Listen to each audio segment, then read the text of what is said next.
반갑습니다. 말씀으로 하루를 여는 주님의 백성들을 예수님의 이름으로 축복합니다. 2024년 8월 24일 토요일 오늘 주신 말씀은 예레미야 52장 1절부터 11절까지입니다. 시드기야가 왕이 되었을 때에 그는 21살이었다. 그는 예루살렘에서 11해 동안 다스렸다. 그의 어머니 하무달은 림나 출신으로 예레미야의 딸이었다. 그는 여호야김이 하였던 것과 똑같이 주님께서 보시기에 악한 일을 하였다. 예루살렘과 유다과 주님을 그토록 진노하시게 하였기 때문에 주님께서는 마침내 그들을 주님 앞에서 쫓아내셨다. 시드기야가 바빌로니아 왕에게 반기를 들었으므로 시드기야 왕 제9년 열째 달 10일에 바빌로니아 왕 느부갓네살이 그의 모든 군대를 거느리고 예루살렘을 치러 올라와서 도성을 포위하고 도성 안을 공격하려고 성벽 바깥 사방에 흙 언덕을 쌓았다. 그리하여 이 도성은 시드기야 왕 제11년까지 포위되어 있었다. 그해 넷째 달 9일이 되었을 때에 도성 안에 기근이 심해져서 그 땅 백성이 먹을 양식이 다 떨어지고 말았다. 드디어 성벽이 뚫리니 이것을 본 왕은 바빌로니아 군대가 도성을 포위하고 있는데도 밤을 틈타서 모든 군사를 거느리고 왕의 정원 근처 두 성벽을 잇는 통로를 지나 도성 바깥으로 빠져나와 아라바 쪽으로 도망하였다. 그러나 바빌로니아 군대가 시드기야 왕을 추격하여 여리고 평원에서 그를 사로잡으니 시드기야의 군사들은 모두 그를 버리고 흩어졌다.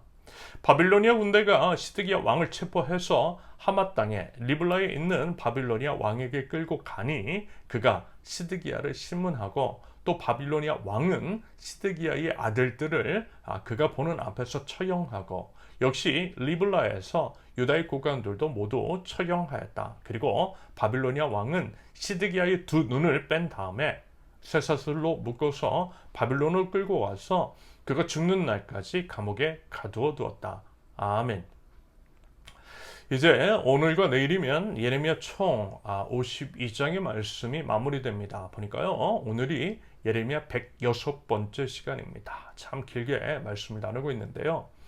아마 이제 모든 성경이 그러하지만 이번 예레미야를 통해 하나님께서 주시는 메시지를 명확합니다.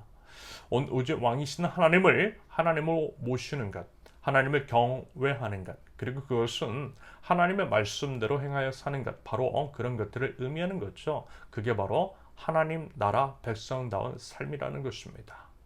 여러분, 왕이신 하나님께서 우리가 이제 만약에 하나님 나라 백성답게 산다면 그럼 대체 뭐 말씀하실 게 뭐가 있으시겠어요? 오히려 우리가 우리 마음대로 살고 그렇게 이제 교만하게 굴며 하나님 앞에 죄를 범하니 하나님께서 이제 진노하시는 것이고요. 징계 및 심판을 내리시는 것이겠죠. 사실요, 이건 단순한 이야기입니다. 그런데 우리 이제 본성, 우리 안에 있는 죄의 속성이 하나님을 거스르게 만들고요. 그래서 범죄하게 만들더라는 것입니다. 그로 인해 파생된 문제라는 거죠. 여러분, 부디 제발 하나님을 하나님으로 모시고 하나님께 합당한 반응을 올려드릴 줄 아는 하나님 나라 백성 저와 여러분들이 있을 수 있기를 바랍니다. 이게 바로 지혜라는 거예요.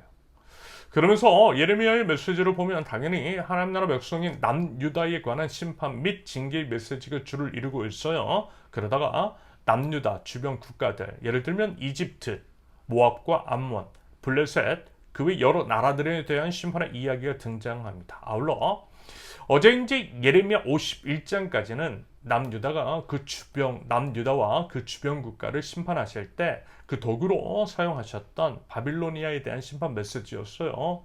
이를 통해 이렇게 말씀을 드렸습니다. 하나님은 공평하시고 차별이 없으신 분이라고 말입니다.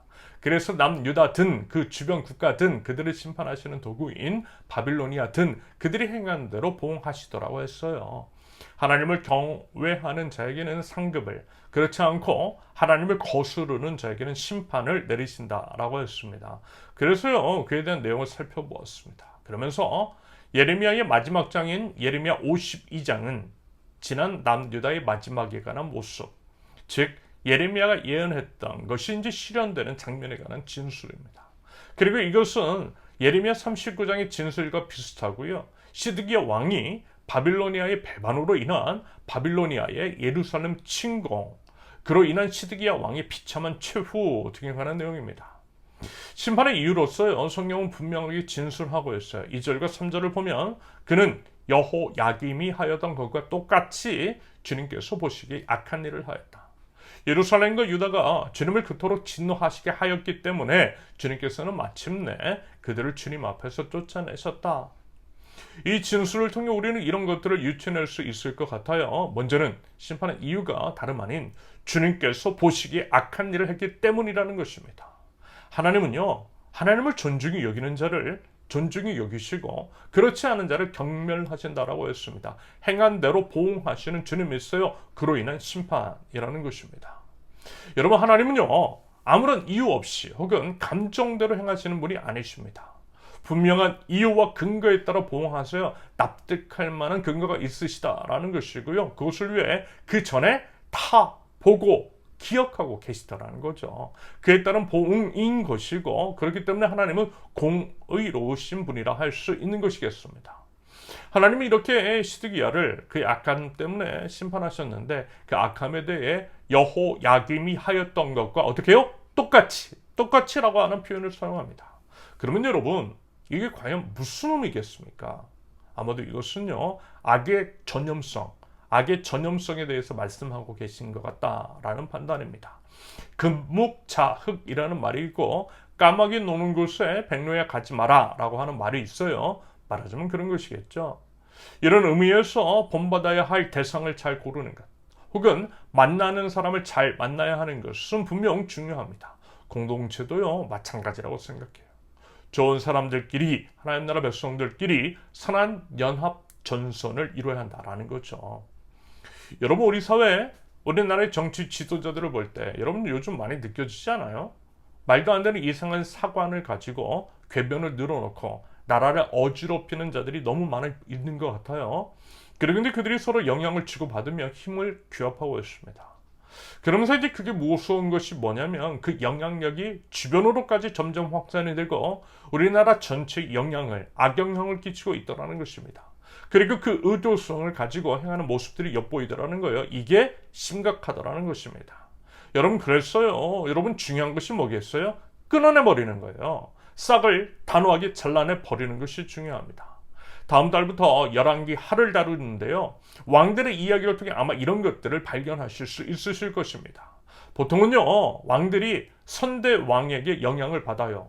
오늘 본문의 진술처럼 선대 왕과 똑같이 행하다라는 것입니다. 선대 왕이 악하면 악하고요, 선하면 선한 경우들이 있어요. 하지만 그렇지 않은 경우들도 분명 있더라는 것. 특별히 선대왕은 악했으나 후대왕은 그렇지 않은 경우들, 하나님께 인정을 받은 왕들이 분명히 있었어요. 그럴 수 있었던 이유는 선대왕의 악을 끊어버리고 그것을 반면교사, 타산지석으로 삼아 자기 자신을 성찰하되 하나님의 말씀으로 개혁과 갱신을 했기 때문입니다. 아울러 그 주변을 보면요, 선한 동역자들이 있었어요. 그래서 선대왕이 과오를 되풀이하지 않았던 것을 아마 확인하실 수 있으실 것입니다. 그런데요, 안타깝게도 이제 유다 왕국 말기 마지막 왕 시드기야는 그렇지 않았다라는 거죠. 똑같이 악을 행하여 하나님의 진도를 샀으며 그래서 이제 결국 심판을 받아 망하게 됩니다. 이게 바로 안타까운 사실입니다. 아무튼 예레미야의 예언대로 예루살렘은 바빌로니아 군대의 포위가 되었고요. 결국 예루살렘 성벽은 뚫렸고요. 그 가운데 예루살렘과 백성들을 버리고 도망을 쳤던 시드기야는 결국 바빌로니아 군대에 잡혀 포로로 끌려갑니다. 그 가운데 시드기야의 아들들과 유다의 고관들은 다 죽임을 당하고 시드기야 왕은 두 눈을 뽑힌 다음에 쇠사슬로 묶여 바빌론 감옥에 갇히게 되어 결국 악인의 비참한 말로입니다. 이 모든 것은 그 죄에 대한 보응, 하나님의 무서운 심판인 거죠. 죄에 대한 대가를 반드시 치르게 하시는 분, 하나님이십니다. 마지막으로요, 이것 한 가지를 우리 꼭 기억하면 좋겠어요. 여러분, 성경은 특히 이스라엘에 대해서 말씀을 많이 하고 계세요. 이스라엘은 하나님 나라 백성입니다. 그래서 말하자면 하나님 나라 백성인 우리에게 해당되는 메시지라는 것이겠죠.